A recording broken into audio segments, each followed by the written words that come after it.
दोस्तों, कुछ कहानियां इतनी भारी होती हैं कि उन्हें सुनने के लिए भी हिम्मत चाहिए। देओल मालिनी परिवार की यही कहानी है। एक ऐसा रिश्ता जो कैमरों की रोशनी में सिर्फ चमक दिखाता था, पर असल में अंदर ही अंदर राख बनकर जलता जा रहा था। और धर्मेंद्र के निधन के बाद वही राख पहली बार दुनिया के सामने धुआं बनकर उठने लगी। कमरा सफेद फूलों से सजा था, धूप की महक थी, पर हवा में एक अजीब सा कसैलापन, सालों पुरानी अनकही बातें, दबी हुई शिकायतें और दो परिवारों के बीच की खाई आज पहले से भी गहरी हो गई थी। एक तरफ देओल परिवार, सनी, बॉबी, उनकी माँ का पूरा कुनबा।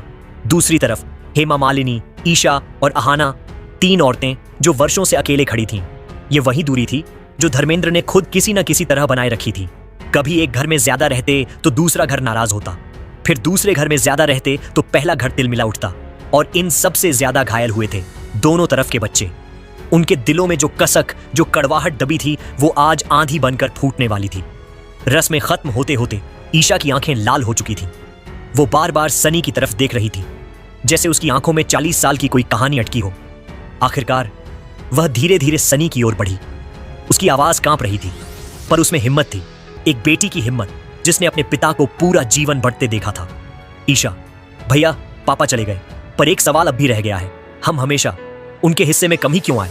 कमरा ठहर गया, जैसे किसी ने दीवारों पर भी तड़प की लकीरें खींच दी हों। सनी ने धीरे से अपना चेहरा उठाया।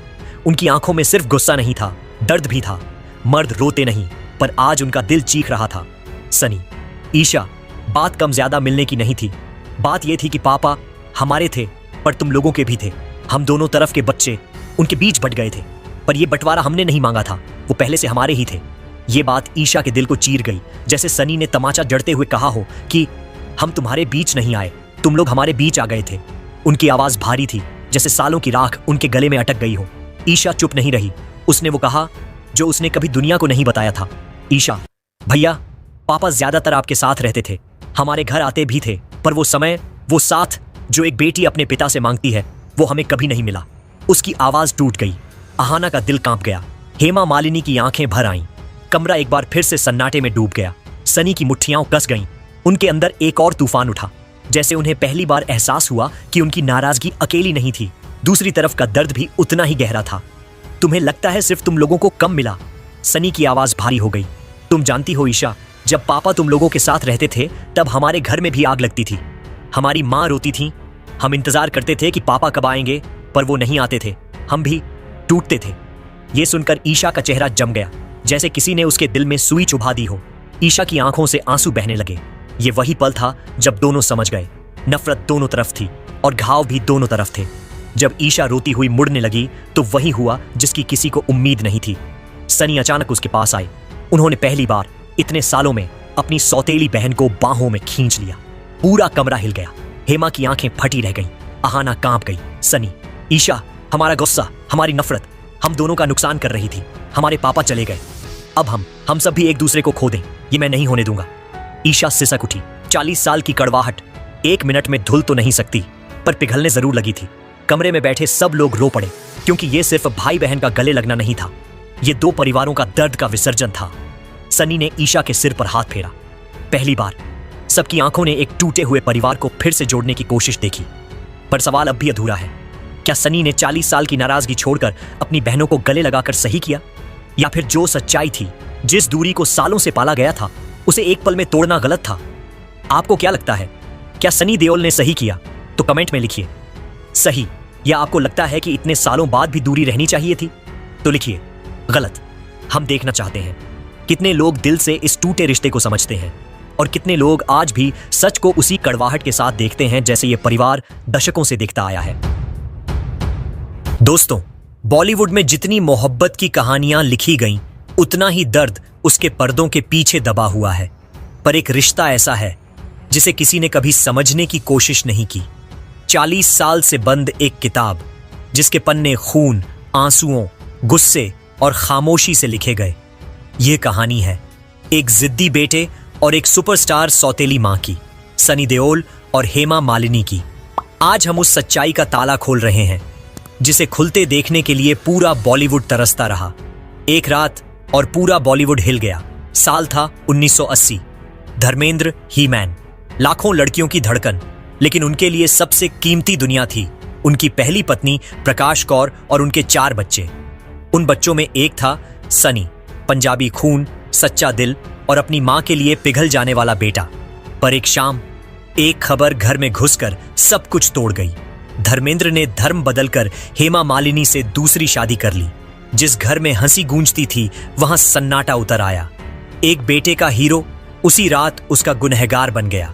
22-23 साल का सनी, जिसने अपने पापा को हीरो माना, उनकी इज्जत की, उनकी पूजा की। उसे लगा जैसे उसके पिता ने उसकी मां को दर्द की गठरी थमा दी हो। रोज मां की आंखों से चुपचाप गिरते हुए आंसू देखना किसी भी बेटे के अंदर तूफान खड़ा कर देता है। और फिर मीडिया ने आग भड़का दी। धर्मेंद्र ने पहली फैमिली को छोड़ दिया। सनी गुस्से में फट पड़े। घर में तनाव बढ़ा। एक बेटे का दिल टूट चुका था। वो काली रात जिसे आज भी कोई खुलकर नहीं बोलता। एक रात अफवाह उड़ती है।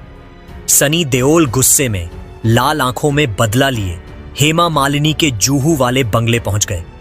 हाथ में चाकू लेकर पूरी इंडस्ट्री दहल उठी। स्टूडियो से लेकर मैगजीन ऑफिस तक सिर्फ एक सवाल, क्या धर्मेंद्र का बेटा अपराधी बनने वाला है? पर असली कहानी वो थी जिसे कोई जानना ही नहीं चाहता था। मां बोली और झूठ का गुब्बारा फूट गया। सनी की मां प्रकाश कौर, जो कभी मीडिया में नहीं बोली, उस दिन सामने आई। उन्होंने कहा, मेरा बेटा इमोशनल है पर गुंडा नहीं। वह वहां गया था क्योंकि वह टूटा हुआ था, हमला करने नहीं। मेरे बच्चों ने किसी औरत को कभी चोट नहीं पहुंचाई। सच्चाई साफ हुई। सनी के पास कोई चाकू नहीं था। यह सिर्फ सनसनी बनाने वालों का झूठ था। पर उस रात ने 2 दिलों के बीच एक 12 साल लंबी दीवार खड़ी कर दी। 12 साल, 2 लोग, एक शहर, पर अनजान जैसे 2 ग्रह। इंडस्ट्री में सब जानते थे अगर हेमा मालिनी किसी पार्टी में आती, सनी चुपचाप दूसरी दिशा में मुड़ जाते। अवार्ड शो में दोनों आमने सामने आ जाई तो एक खामोशी हवा को काटती हुई निकल जाती। न नफरत का विस्फोट, न कोई बहस, बस बर्फ जैसी चुप्पी। 12 साल तक एक शूटिंग सेट और बर्फ पिघलनी शुरू। 1992। हेमा मालिनी अपनी फिल्म दिल आशना है डायरेक्ट कर रही थी। डिंपल कपाड़िया उनकी हीरोइन थी और सनी उस वक्त उनके सबसे अच्छे दोस्त। एक दिन डिंपल को किसी बात पर घबराहट हुई और उन्होंने सनी को सेट पर बुला लिया। तना हुआ माहौल, सारे कैमरे सांस रोक कर देख रहे थे। अब क्या होगा? हेमा मालिनी आगे बढ़ी। सनी, परेशान मत हो, डिंपल मेरी जिम्मेदारी है। बस एक वाक्य, पर उस वाक्य ने 12 साल से जमी बर्फ में एक दरार पैदा कर दी। सनी ने पहली बार महसूस किया, हेमा वो राक्षस नहीं है जैसा बचपन के गुस्से ने उन्हें सनी के दिमाग में बना दिया था।